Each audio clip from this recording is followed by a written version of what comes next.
Hey all. Hey, somebody asked a question on, I did a play along demo video of Jailbreak a while ago. And somebody asked, well, you say tuned to the recording. What does that mean, and how do you know you're tuned to the recording? Where do you start, basically? I think that's what they were getting at.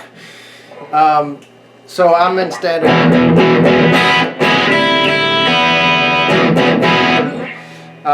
tuning on this, standard pitch. So when you first hear that they put on Jailbreak, put on the song, and they hit that first chord, right? Well, you gotta, if I'm gonna try to learn how to play it, I want to find that chord, because that's basically giving you a starting point. So if you find that, you gotta find it's right there. E flat. Okay, so far so good. You could probably right, and so you get to the riff from there. So where do you?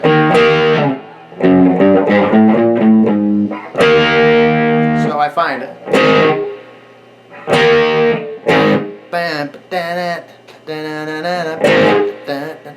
Right. So I got the first two chords. And so then it goes down from there. You can hear it. It goes down, bam, right?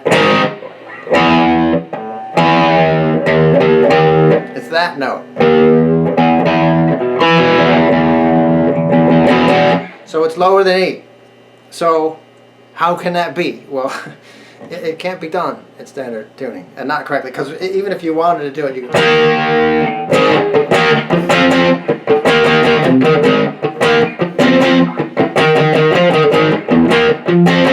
Does that sound like Jailbreak to you?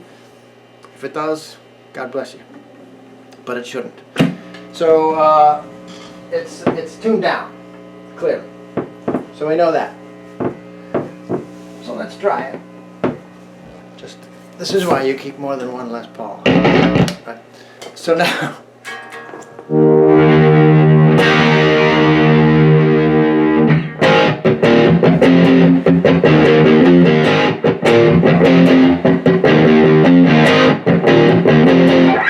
That sounds a little more like it, right? That's because that's how it is.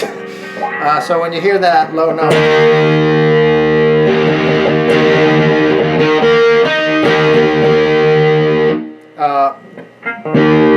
I just tuned that down a half a step to match that first chord. And from there, it just becomes a fairly simple riff.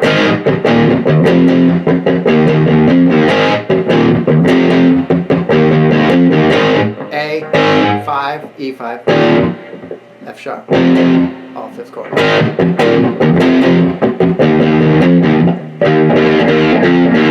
E, F sharp at 2.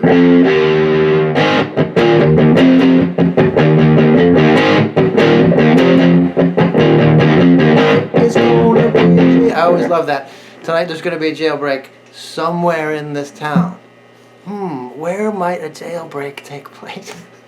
I thought that was one of the more absurd lyrics. I suspect it's going to happen at the jail. You're going A, E, F.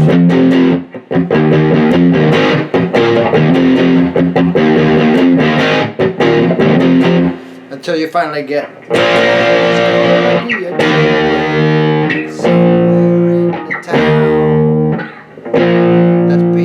and you can see if you watch videos and sort of hear. Scott does the B down here. He doesn't do that. I think Robbo might be doing this, but Scott's doing this. In fact, Robbo's probably doing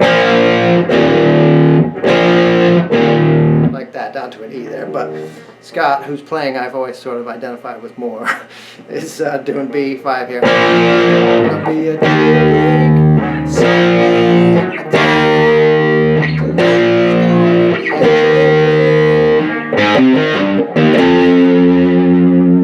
and back to.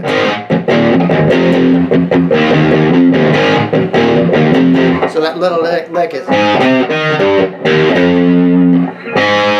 A string, and then at 4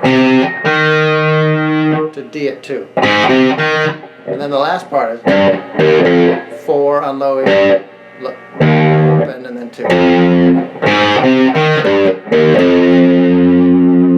then back to the riff.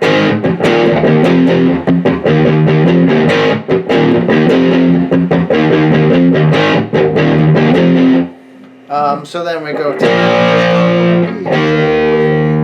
somewhere in this town. Tonight there's gonna be jailbreak. A to F sharp minor. It doesn't do. It just goes straight chords, 5th chords.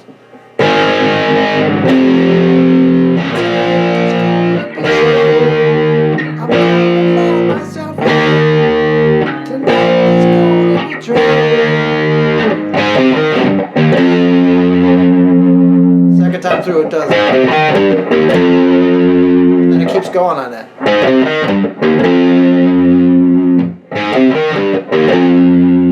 don't know how many.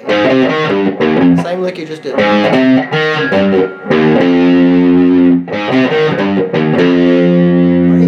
Then we're into that part.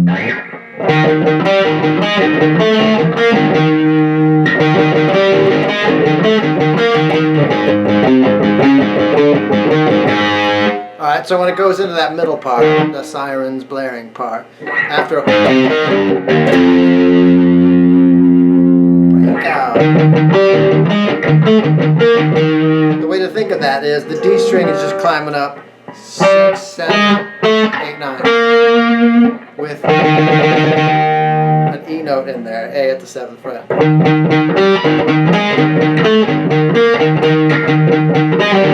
You got to figure out which fingers make the most sense for you. I'd probably do it as... Sorry. Actually, I'd probably switch fingers. I'd do it like that.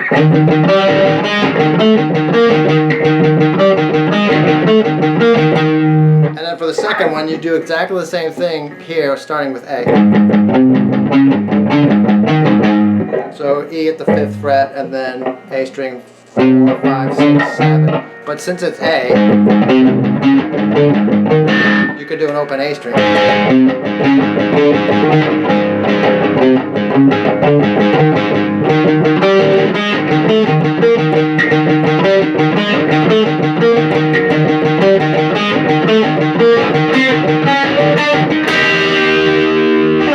That last part, after it does...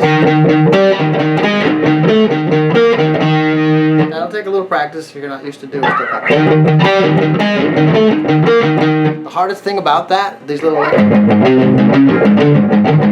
is to not let that E note ring. Like...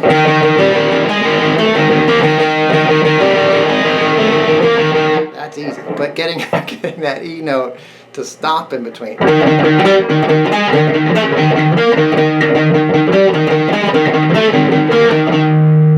That takes a little practice, but you can do it. Just work on it.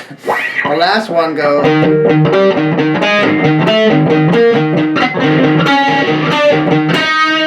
It does exactly the same thing, except instead of doing it on the D string, you do it on the G. I'd probably end with both the G and the B because that's what the 2 guitars are doing. So to do a 1 guitar thing, you can actually hit a whole full E chord.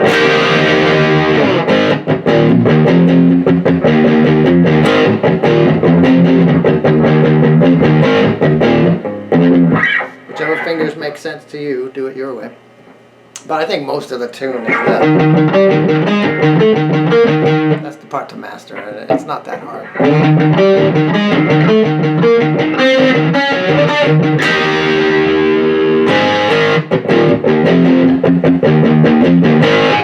So that's what it means when we say tune to the recording. So find the first chord. There's no chance in a million that they just played it in, if I was tuned to standard. There's no chance they played it in E flat. That's just not how rock and roll works. At least not Thin Lizzy. But the other thing is, if you know a little about Thin Lizzy, they tune down a half step. So you'd know that going in. But if you don't know that going in, and you're just sounding out some other band that you're not all that familiar with, and you want to learn one of their songs, AC/DC is a good example. Chances are slim that they ever played anything in a flat, you know, like P flat. They didn't do that. They either they played it in A and sped up the tape so it raised the pitch, or they just tuned up a half a step, you know, or played in B and slowed the tape down. But they wouldn't play in sort of half steps. That's not. Maybe Steely Dan did that stuff, but not your typical blues-based rock. Not very often, anyway. So, if you're looking for a starting point, the main thing is to find the starting point, find the first chord. Then you're on your way, right? And I understand finding the first chord can be tough sometimes, but if you're playing a guitar song, right, and it's your typical rock, if it's not Steely Dan or King Crimson or Yes, you know, if it's Stones or Beatles or Zeppelin or something like that, AC/DC. Start with E and A. That's a pretty good start. If it's an acoustic song, start with a G or a D. That's a pretty good guess to start with. That'll sort of get you on your way. If it's not one of those usual suspects, then start going elsewhere. There's some like what's a Genesis song? Turn On Again. That's in B. Now, granted, that's a keyboard band, so it makes sense that they would have keys that aren't necessarily as guitar obvious or guitar friendly. But, you know, Zeppelin songs are E and A. That's a good starting point for the first few albums, anyway. But once you get that, the rest of it sort of makes sense. So when we say tuned to the recording, they're tuned all over the place in pop music. So you're either capoed, or you're tuning up and down, or you play it in regular and they, you know, slow the pitch down. So if you're going to play along with it, you're going to have to find where they are. So give some thought to. In fact, a good exercise might be don't go out to learn songs. Forget that. Learn the key of songs, then move on to another song without even having learned how to play the tune. Just see if you can pick out what key they're in. What is the first chord of whatever song you pull up? Whatever pop song, 70s pop song. Just do a YouTube search for that and just, you know, 70s rock. Find the first key, the first note, the first chord, and that gets you on your way. Because for me, when I was first learning, that was really important. If I could get the first key, then from there I can figure it out. There's a formula to a lot of this stuff, and once you know the formula, you're pretty well on your way. Good luck.